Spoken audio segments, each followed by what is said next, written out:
So mga katoto, like I said, nung nilabas namin to, yan o, na may long ride ang mix na Sabado, which is bukas. Nalagyan na natin ng first accessory muna, yung ating 525 ACX, which is ayun o. Salamat sa J-Pad Philippines for letting me try this. So ilaw na to. Hindi ko muna sasabihin sa inyo yung review ko rito. Syempre, susubukan ko muna kung ano talaga yung tingin ko rito. Pero sabi ni kay Eric, sabi kay Eric, maliwanag daw to eh. Maliwanag. Yung gabi nagiging araw dyan. Ah, talaga? Let's go. Tingnan natin ha. O sige, unboxing mo natin si Eric. Hindi ko pa rin nakikita to kung ano yung module nito, kung ano yung mga kasama. Though, may in-order akong clamp kasi yung kasama daw nito is hindi uubra dito. Kasi ito 59mm do eh. Eh yung kasama pala nito is maliit lang. So order ako ng separate na clamp sa 50 to 60mm. Yung pwede niyang pagkabitan. Ang box yan. Premium na. Alam mo Rolex? Premium box pa lang pa. So ito palang pasusubok sa atin ng J-Pad Philippines is yung J4B na version 2. Ito yata yung bago nila. We'll see. Ito. Ayan o. So ito yung talagang ano, kapit na kapit ah. Ayan o. So sakto, may cover na yellow. Eh, dilaw yung motor ko. Eh, pwede na yan. Ano lang yan mga toto, cover lang.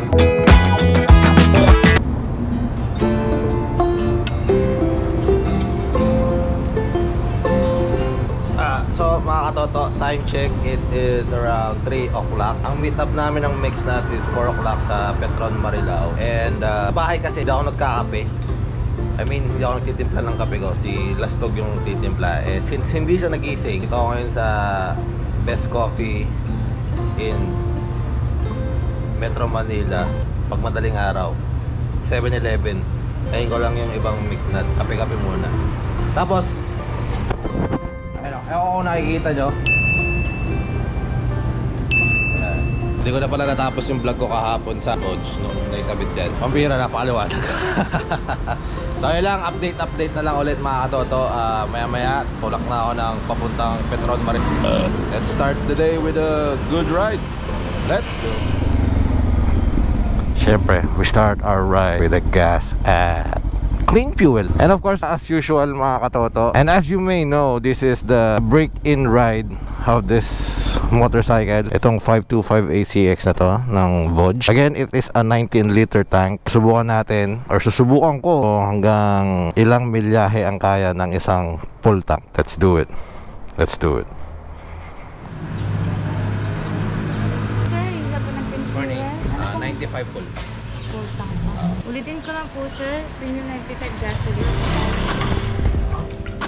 So to start up the day, itong motor meron na siyang kalahati. Kasi nung nakuha namin ito, nagparga rin ako ng 500. And itatap up lang.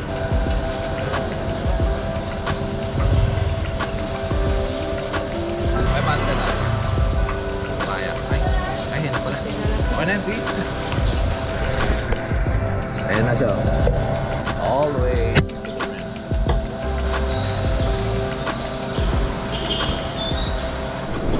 For the sake of this trip mga katoto, as usual, hindi ko nakukunan to buong NLEX, buong SCTEX. Basically, lahat right up before Dalton, hindi ko nakukunan. Cash ba dito? Alam ko cash dito eh.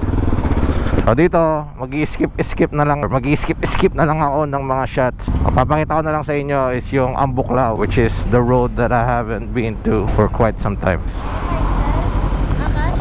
Alright. Good morning mga katoto. Good morning. So dito na ako sa Petron mga katoto. Ito ang itsura ng motor pag hindi naka-on yung J-Pad. Pag in-on mo, boom. Dito si Boss JP. Eh sabi niya, tinitignan niya tong 5X. Nakakita ng camera. Vlogger na rin pala, vlogger is there. Ano mo, bibigyan? Pero hindi niya alam kung paano gamitin. Vlogger is Vlogger na ako. Bakit? Paano mag-record? Pagpasensya nyo na, ganyan, newbie. Motovlogger in training. Ayun, nakita nyo to, tinitigyan nyo yung pipe. Maganda rin yung motor, dami nagsabi. Gusto niyang mapakinggan daw, para i-diagnose niya na. Ganun si Orion eh, i-diagnose niya. Titignan niya kung anong pipe or kung anong magandang gawin. Tingnan natin kung ano sasabihin niya. Ayan.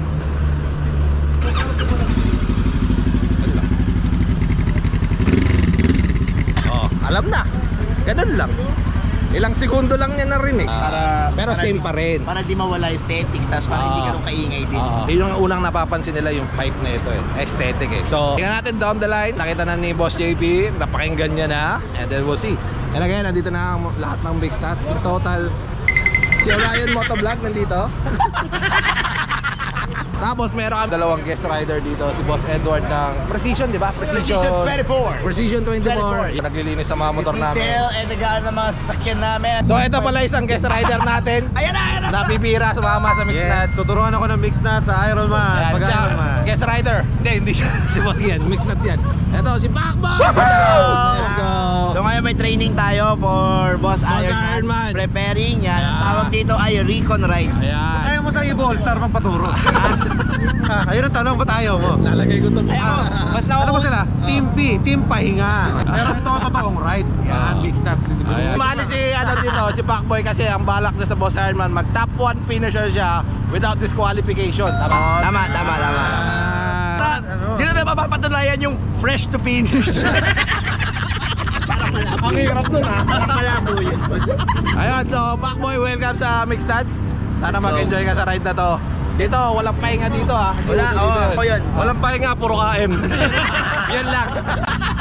Ayun po kasi yung leader namin, no? Always na double order. Ang isang tao po, ang bill, 800. Pero tig 100 lang yung meal. Kaya pa nag-ride kami, yung mga karinderya, yung mayaman. Dahil kay JR, magte-take off na kami. Magpe-pairing na lang ng Ardo. Sino admin? Pao. Pao na naman. Ang haba ng cash. O di kayo na yung naka-RFID. RFID problems. Balintawak. 443 plus 69, 500. In case you're wondering magkano ang Balintawak to Dulo, Tarlac. Nauna na yung mga kasama ko sa Silek. Good morning! Good morning! Good morning! Hindi nakakasawa itong scenery na to. Pag ganito, hindi nakakasawa.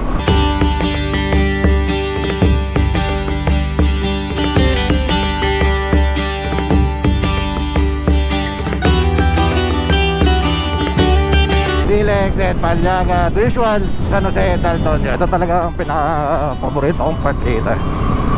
Pagdadaan dito sa Silek. This view. Ay, sarap pala sila.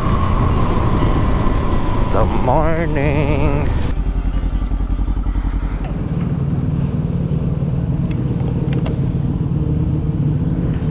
So, little update mga katoto. Dito na kami sa papasok ng San Jose. Ngayon ko lang na-realize na mas magastos pala ang konsumo ng gas pagkasama ko ang grupo ko. Pira kasi takbuhan namin.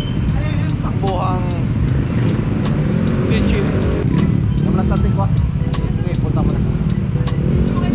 Tingnan natin kung nasa 500 na. Wala lang, na-realize ko lang na ganun pala pagkasama ko grupo ko. My good. So yung konsumo ko from Mill Fuel, Kamyas to hanggang dito sa 559. May barya pa. Etong si Orion, nakahawak na ng camera. Naging ano na eh. Yan ang vlogger race. Bawat stop. Si ano to? Si ano to? Sino pa to? Si ano yan? Ito yung unang ride natin, no? Siyempre. Na magkasama tayo sa motor. Magkasama sa ride. Kaya kasama natin si Asian Pacboy. Let's go. Ano? Uy, tabi tayo. Iano nila ako. Join nila ako kasi sasabak tayo ng Yan. BAMC. Yan. So akala ko talaga yung mixed nuts hindi mga kumakain, pero kumakain din pala. Tao din kami. Tao din, diba? Tao din kami. Tao din kami. Ano ka ba? Let's go. Tingnan natin kung paano mag-ride si Asian Pacboy. Di ko pa talaga nakakasama mag-ride to eh. Wala, sumasabay lang ako sa inyo. Oo. Pero Pag bumangking ka, bumangking babangin ka rin. Oh, ganun naman talaga dapat. Saka wala akong mapa, kaya nakasunod lang ako. Ano? Oh, kaya nga yun. Kaya nga nakabuntot lang ako sa inyo. Baka mawala ka. Siyempre, takot ako maligaw. Oo. Minsan ako naligaw. Humugot pa. Nagtatanong na agad kung gano'n na raw kalapit from Pangasinan pa uwi. Nagtatanong na agad ng pauwi. Nag-uumpisa pa lang tayo, Oscar. Nasa 100 pa lang tayo, 600 yung gagawin natin. Malapit na raw ba tayo sa Pangasinan? Are we there yet? Hungry boy, pre. Itong dahilan kung bakit kailangan namin kumain. O hindi. Yan. Kailangan natin mag-breakfast kasi the breakfast is the very important. Best. Siyempre, sulta naman niya na kaisa-isang imprint customs na wala pa sa lahat. Siyempre, ako lang meron. Bakit ka magkakaroon? Natural, ikaw may-ari. Wala naman si Pacboy, may ganyan, ikaw wala, di ba? Ano naman ako? Nagantay kami dito ni Louie, tagal-tagal namin. Di pa kami kumakain. Ngayon, ito, kararating lang nito. Tingnan mo, nakatatlong sumo na. May extra rice pa agad. Sige, baka mahimatay ka eh. Kumain ka na. Paano mo yan, presidente natin yan. Kape lang ako. While they eat, black coffee lang ako. Still applies yung aking diet kahit sa ride. Mamaya na lang ako kakain pagdating ng Ambuklaw. After nilang kumain dito, tulak lang kami ng dito kami for the mandatory picture. Yes. Pero si Oscar lang nagpi-picture. Kaya namin sinama to eh. User. So far, nakakasabay pa naman tong motor na to sa kanila. Partida, mga naka-liter bike sila. Ano ba yung pinakamalit sa akin? Tapos ito yan, nakakasunod naman. So far, so good. Basic na lang sa amin to.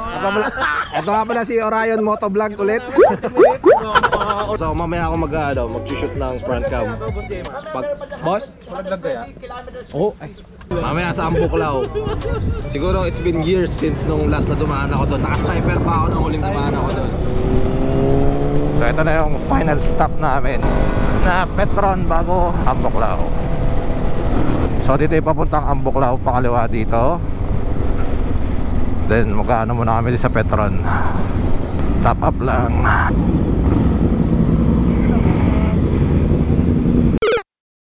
Na mga toto, paalis na kami dito. Paambuklaw na kami. The last time na dumaan ako dito was so many years ago. Naalala ko pa ng motor na gamit ko pa noon is Yamaha Sniper na 135, yung pinakauna kong motor. And that will be interesting. Tapos like I said kanina, this will be the first time na makakasama ko si Asian Pacboy sa pagra-ride. So this will be fun. Ano, Pacboy? Never ko pa siyang nakitang nag-ride, or have I?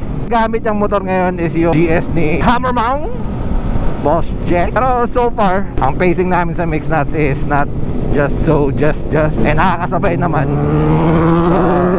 Oh good. Update on the bike mga katoto. Nakapagpagas na ako kanina siso na may papasok ng San Jose. And now nasa 3/4 na yung gas ko. Performance wise wala akong masabi. Talagang natutuwa ako sa motor na to. Maganda ng mga compliments na nakukuha ko dito sa grupo ko. Aesthetically wise, nagustuhan nila tong motor na to. Lalo na si Press Pau. Talagang mamayan yung yung bundok matatahakin namin nasa harapan. For the beach. Eto na, twisty. Medyo challenging lang dito kasi gawa na makitid, tas pataas.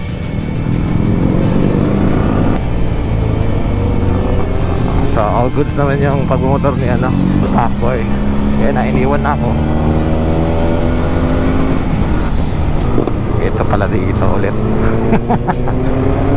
Ito yung binansagan ko dati na unli twisties na talaga. Kung mahilig kang sa mga liguan instances, dapat matry mo tong kalsada na to. Ang labas na ito is somewhere in Baguio. Nakalimutan ko lang kung ilang kilometers. Performance wise, let's go to performance wise dito sa motor na to. Ang stock na gulong na nakalagay kasi dito is a Metzeler.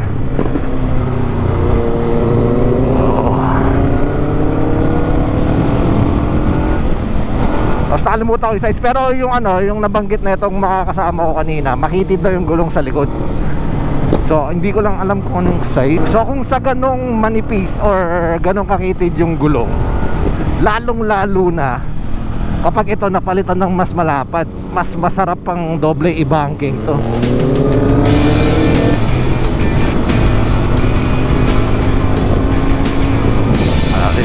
This is fun.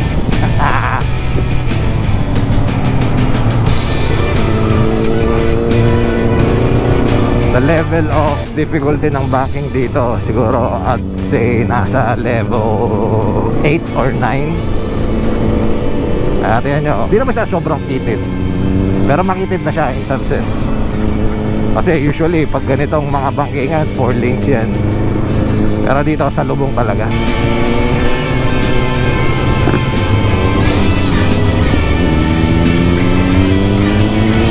How's the suspension wise when it comes to cornering? Mas okay siya, mas gusto ko. Sa lahat ng Vogue na nasubukan ko, that includes yung anti-coracha ni Lastog, yung DSX na 525. Cornering wise, ito ang pipiliin ko.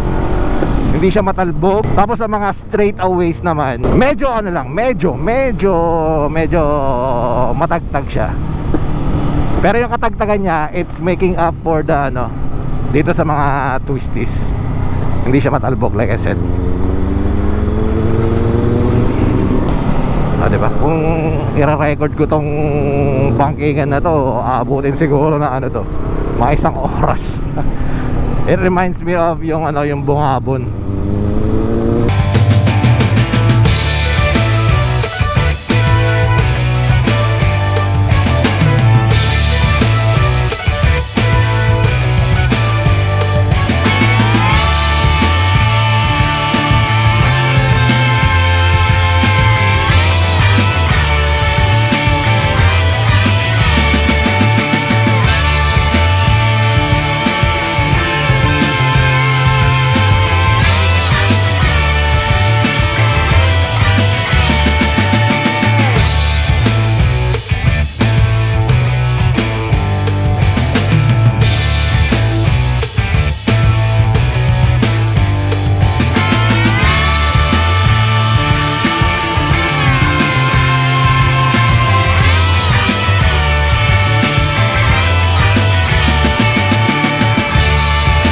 Napakasarap ng motor na to mga toto. Sarap. Partida. Matigas pa yung gulong ko. Yung pressure ng gulong ko, it's not meant for... Okay din naman. Pero imagine if kung binaba ko pa yung pressure na ito, napakasarap pa lang laro ng suspension na ito. Kasi you have to consider that pag sa twisties yung tire pressure mo, yung timpla ng suspension mo, mahaba-haba pa tong babiyahin namin, which is okay. Kasi ang mix nuts ngayon, once a month na kami nag-ride ngayon. Pero pa nag-ride kami, ganito na kabonggacious. May scenery na yan, di ba? Let's go. Okay.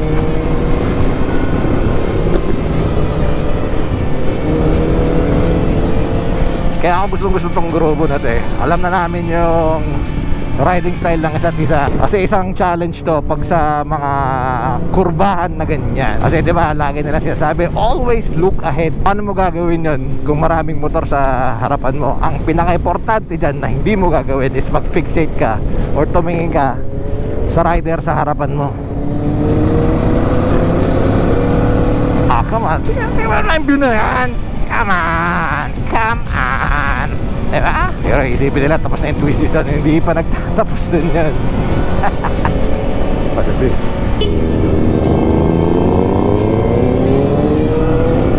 Kasabi nyo siguro, makahabol ba yung Vogue na yan sa mga kasama mo? Mga BMW, mga Suzuki, mga Ducati. Wala naman sa motor yan mga katoto. Nasa rider yan. Hindi naman sa pagmamayabang. Pero tingnan nyo naman kung gaano kaliksi itong motor na to. Ano yung mga motor sa harapan ko? Isang S1000 XR, Suzuki Katana, wow, BMW F9, tapos BMW na GS na 1250. Pero nakakasabay ako, diba?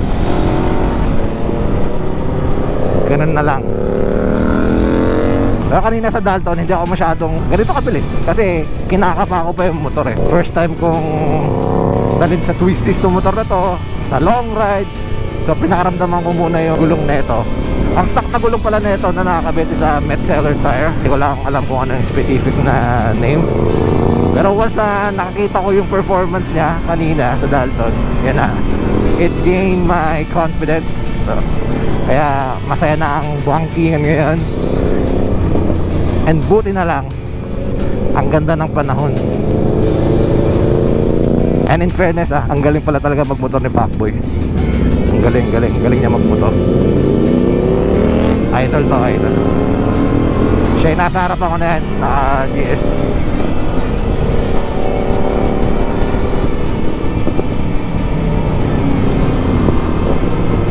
And I miss this road. Pero talaga after Drain ka.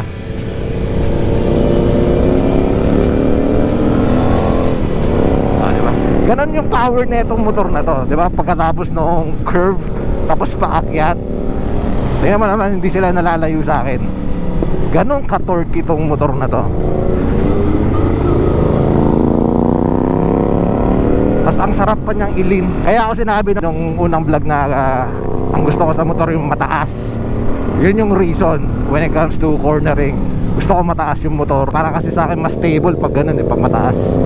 Mas masarap i-banking. Buti na lang ginawa namin tong ride na to. Great first ride dito sa AC525X.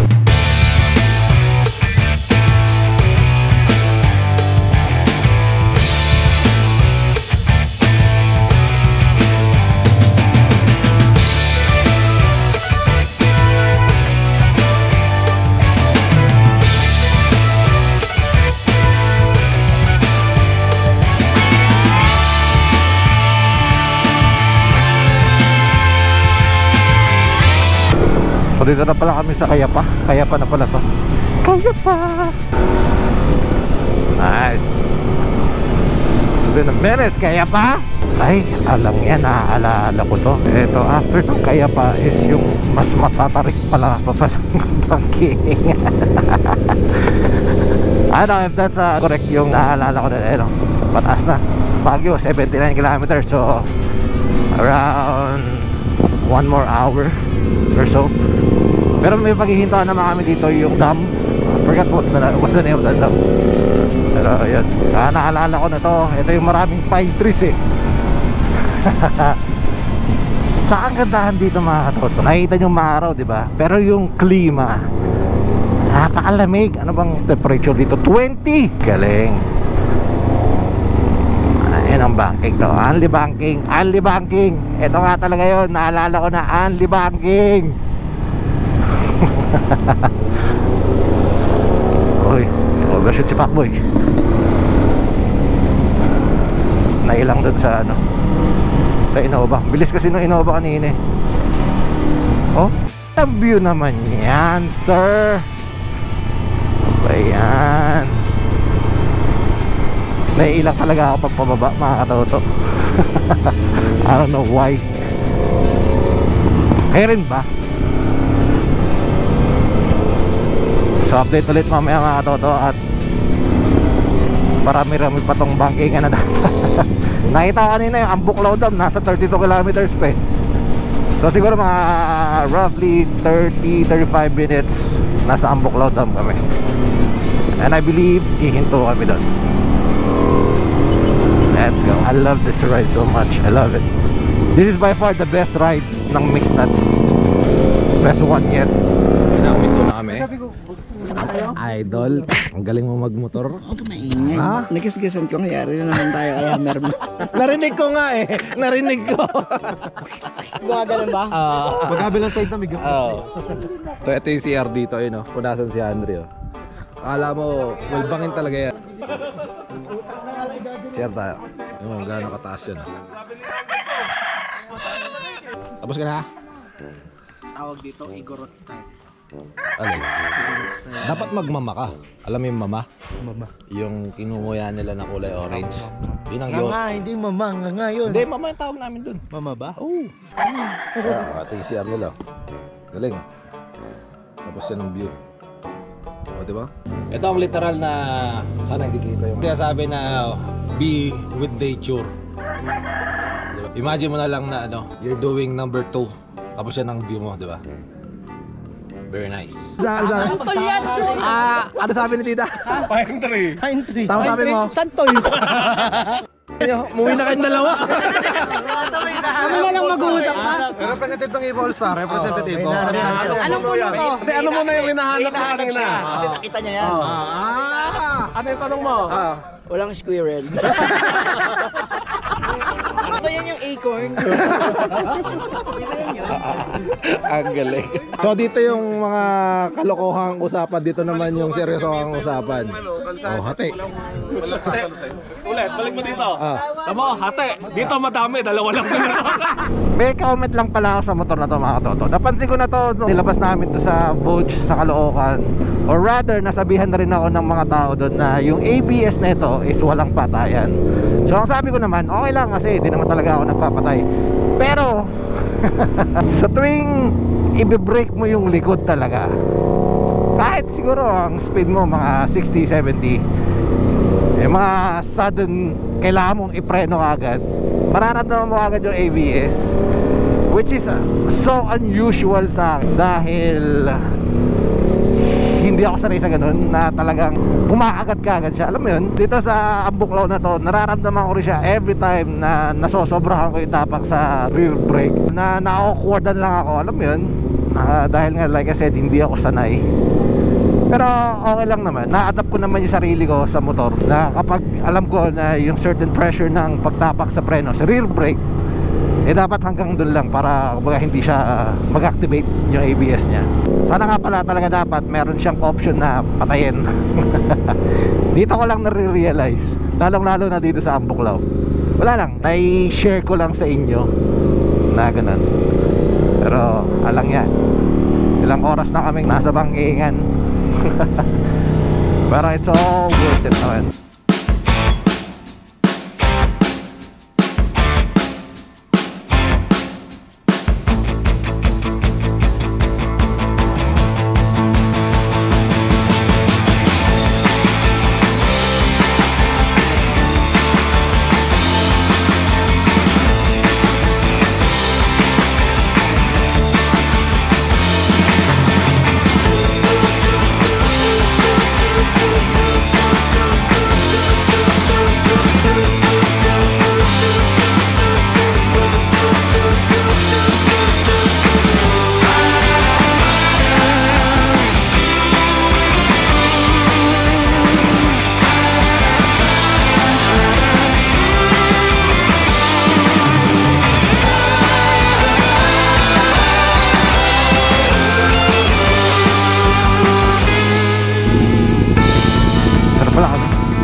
Ambuklaw. So I guess dito rin yung kakainan namin or something. Ito yung view deck pala. Ayun o. Welcome to Ambuklaw View Deck. Dito? Dadaw pa. So ito, dito kami kakain kasi may taas to, may view deck. So let's see what is the ulam here. Puyasa. Puyasa to. Puyasa. Walang gulay. Ito ano to? Bicol Express. Nadagdag po yung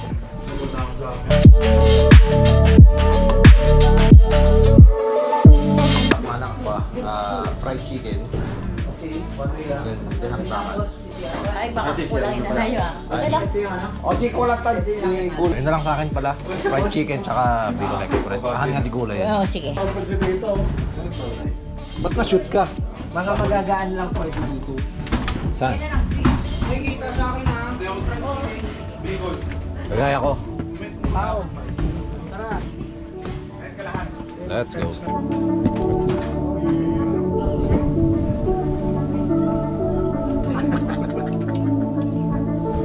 Nahati kami, yung iba nasa baba. Ayaw umakyat, Papi JR dito eh. Unfortunately, meron kami isang kasama na nahilo at inaalalayan ni Boss JP. Ayun na. Ayun na. Ay. Ayun na sila. Speaking of. So ito pala ang ano namin habang kumakain. Slope yan ah. After ng lunch, ay wala na. Ito na, antok ng next. Nag-crave si tita ng ice cream. Ano ba yan? corneto na ano, ambuklaw. Ambuklaw corneto. Langya ka, hindi naman. Ano to? Ano po ito? Cream bar. Ito pinipig ko. Paghimagas naman tayo. Tsaka mainit na. Sa sobrang init Dito na mag-uumpisa yung talagang napaka-challenging. O, di ba tama yung sabi ko, maghanap tayo ng halo-halo mamaya. Sarap. Ambuklaw ice cream. So balik bangkingan ulit mga todo after mag-lunch. And take note, it's been 20 minutes since umalis kami dun sa pinagkainan namin. And here we are, more banking. Sabi sa inyo, itong Ambuklaw na to, kung ikaw gusto mong matutong bumangking, dito ka pumunta. And I'm pretty sure by the end of your run here, alam mo na yung basic. Basta may magtuturo sa inyo ha, and you do it safely and properly, dito ka mahahasa. If marunong ka, dito ka pumunta, mahahasa ka rin talaga rito. Okay lang naman yung pacing namin ngayon, around 50 kilometers per hour lang kami. Tamang chill lang. Kanina sa pinagkainan namin ang init. Tapos nung gradually, paakyat na to, paakyat ng Baguio, ayun na, lumalamig na ulit. So that's good for us. Kasi pag nag-ride ka tapos mainit, wala, doble pagod. After 70 to 80 kilometers of Ambuklaw fun, we finally made it dito sa Baguio, or 7 more kilometers, Baguio na. Pero technically, Baguio na to. The good thing is, again, buti na lang masarap yung climate dito. So hindi ko alam kung mag-titiplex ba kami papuntang Dagupan or sa loob. Just stay tuned. Namumukha ko na itong kalsada na to. Ang labas nito sa may parang rotonde. Hey, ito na. Welcome to Baguio. Hindi biro tong ginawa naming rota na to, mga katoto. Originally talaga, ang plano namin is magra-ride lang talaga papunta Pangasinan, kila Orara, mag-breakfast lang. So ang sinuggest ng grupo, or mainly isang tao lang, shout out JR, is gumawa na lang daw ng loop. So ito ang naging kinalabasan. Wala namang pagsisisi, in my part at least. I'm glad that ginawa namin tong ganitong roda, kasi it's a lot of fun. Tapos ito pang gamit kong motor to break it in. I can't say any more than that.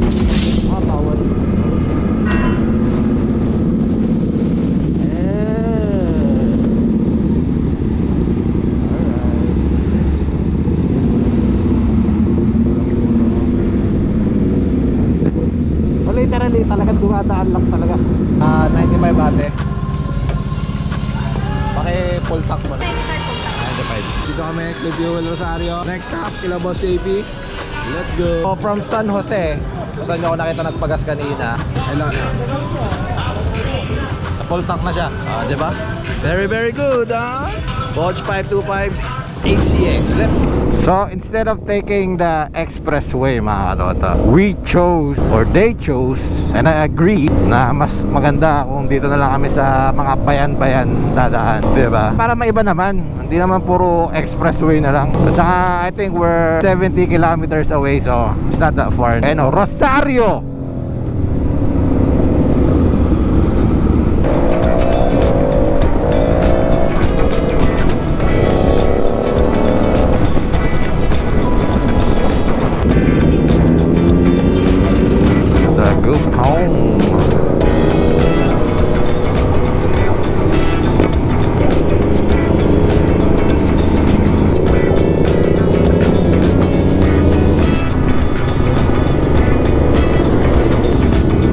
Aguilar, Pangasinan. Dito na yung Batang Kalikasan. Ayan, sumobra pala kami. Ito lang pala yung Orion. Ayun, VMAX Orion.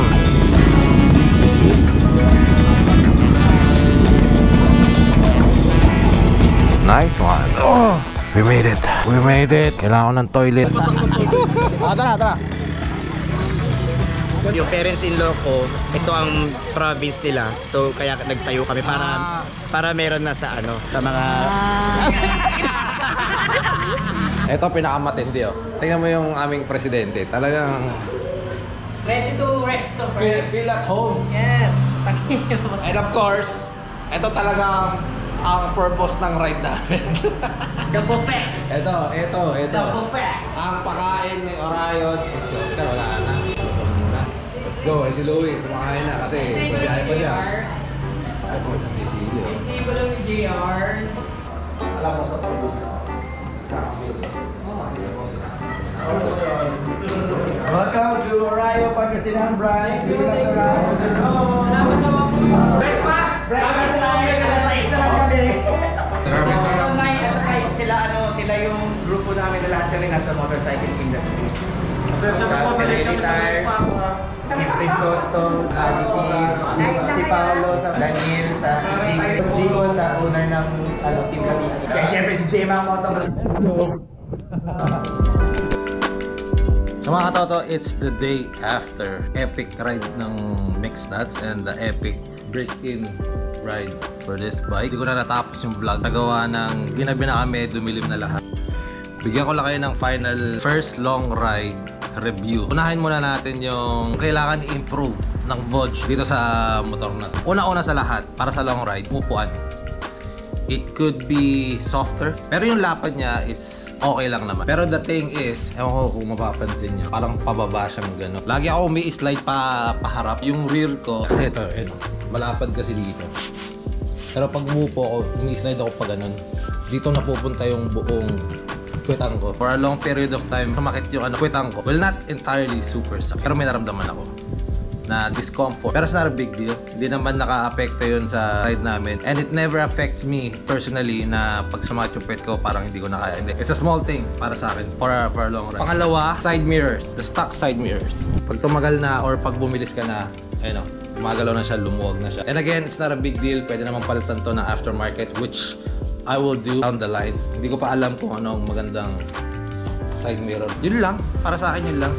Yun yung na-discover ko sa motor na to na kailangan i-improve ng Vodge. Suspension wise, yung pag-usapan natin suspension. Tuwang-tuwa ako dito doon sa Ambuklaw, sa bankingan na. Napaka-stable ng motor pag nasa apex na, nasa bankingan na. Yun yung talagang gustong-gusto ko. So I guess yung preload ng suspension nito is design bankingan. Okay siya sa bankingan. Pero when it comes to the straight, doon na na-compromise yung laro ng suspension pag sa diretso lang. Matigas siya. Which dito sa ACX, pwede mo siyang i-adjust. Pero para sa akin, okay na eh. Kasi ang motto ng Mixed Nuts pag maglo-long ride is kailangan may bankingan na. Maraming banking. Pabor sa akin yung naging setup ng suspension. Power-wise, since 525 to, super enjoy ako sa torque nito. Napaka-torquey nito. Binrake in ko siya like, I mean, hard brake in ang ginawa ko rito. I was really surprised dun sa power nito. Really 100% surprised na ganun pala yung power nito. Height-wise nito, banggit ko na to, mas matangkad to. 17 yung likod na scope. And then 19 sa harap. Which is yun ang gusto ko sa isang motor. Kasi napaka-sarap niya, napaka-nimble niya when it comes to twisties. Pero if you're, let's say, ang height mo, ang pinaka-minimum na kayang height net, let's say, sa walang experience sa pagmumotor, pero mga 5'10". Ako kasi medyo lang naman. Medyo tiptoe lang ako dito. Pero ramdam ko yung height niya na mataas talaga siya. Pero kung isa kang experienced rider, ang pinaka-minimum height, nakakayanin to, siguro mga 5'8" or 5'7", yung kasing height nila Stog. Ano nga lang, pag 5'7" na, doon mo na gagawin yung 1 foot down and 1 foot up. Gas consumption wise, dahil sa Mixed Nuts ang kasama ko, hindi nila alam yung term na chill ride. Total na nakonsumo ko dito in those 650 something kilometer, 2,500, which is not bad considering na talaga hindi mabagal yung takbo namin. Unang gas up ko is dyan sa Kamyas sa Clean Fuel. Pangalawa is sa San Jose. And yung pangatlo, ang pinakamatindi, from San Jose to, saan ako nagpagas? Sa Pangasinan. Aesthetically wise, nagustuhan ng Mixed Nuts yung itsura na ito. Talagang nagandahan siya. Pati si Orion nagandahan Nakita niyo naman, sabi niya, saro niyang marinig. Ewan ko pa kung gagawin namin yung pinaplano niya sa Tambucho. But we'll see. Oh, isa pa walang nagustuhan ko dito is yung height ng manibela pala. Scrambler type siya. Hindi ako nangawit sa braso, sa kamay, or anywhere else dito sa upper body ko. Gawa ng relaxing yung niya, yung positioning ng handlebar niya. So again, I will rate this bike sa long ride I will rate it a strong 8.5 to 9. That's a very good rate in my books at least. So expect more na makita nyo tong bike na to pag maglo-long ride kami. Ito na muna yung gagamitin ko kasi super nag-enjoy ako sa motor na to. So yun lang mga toto, I hope you learned something from me about this bike, the AC525X, and I'll see you guys on the next one. Babush. And I bet mas gaganda makina nito pag napalitan ng Amsoil. Yung J-pad, galing.